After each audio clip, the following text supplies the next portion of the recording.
Спортшы Еркебұлан Шыналиев Түркияда қастандық жасалғанын айтты. Бокстан Пекин Олимпиадасының қола жүлдегері, әлемнің күміс және қола жүлдегері Еркебұлан Шыналиев өзіне қастандық жасалғанын айтып, полиция мен прокуратурадан көмек сұрады. Бұл туралы Демократ.kz, Массагет.kzге сілтеме жасап хабарлайды. Оның айтуынша, 2025 жылғы мамырда қазақстандық екі азамат оны Стамбулға бапкер болуға шақырған. Шытырман оқиғаның бәрі осы сапардан соң басталған.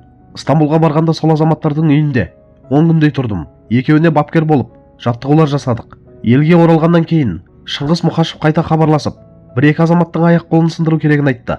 Мен үзілді-кесілді бас тарттым, дейді Олимпиада жүлдегері. Арада біраз уақыт өткеннен кейін Еркебұланға Түркиядан тағы да қоңырау түскен. Биыл қаңтарда олар хабарласып, Түркияға тағы шақырды.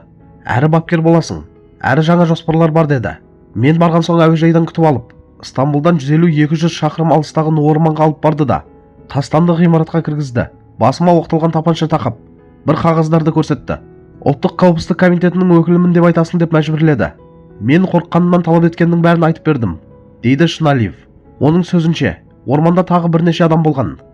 Бәрі де Орта Азиядан Түркияға қашып барған сақалды жігіттер көрінеді. Менің ойымша олар Түркия билігінен саяси баспана сұрап алу үшін осындай әрекетке барды, деп болжамын айтты спортшы. Видео үндеу аяғында Олимпиада жүлдегері Қазақстан Республикасы Ішкі істер министрлігінен және бас прокуратурадан көмек сұраған. Қадірлі көрермендер, бұл айтылған жағдайды оқығанда кез келген адамның төбе шашы тік тұратын шығар. Олимпиада жүлдегері, елге еңбегі сіңген спортшының мұндай жағдайға тап болуы өте ауыр әрі алаңдатарлық нәрсе.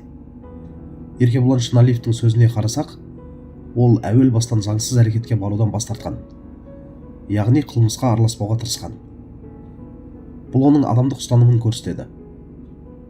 Мұндай жағдайда ең дұрыс қадам ашық айтып, ресми органдардан көмек сұрау. Ол соны жасап отыр. Қазір эмоцияға берілмей, әр сөзді салмақпен қабылдау керек деп ойлаймын. Бұл оқиға бір адамның мәселесі емес, жалпы қоғам үшін де ойланатын жағдай. Шетелге жұмыс, мүмкіндік деп шақырып, артынан қауіпке итермелейтін жайттар аз емес екенін көріп жүрміз.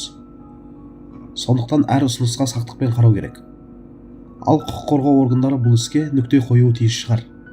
Бәрін жан-жақты тексеруі қажет.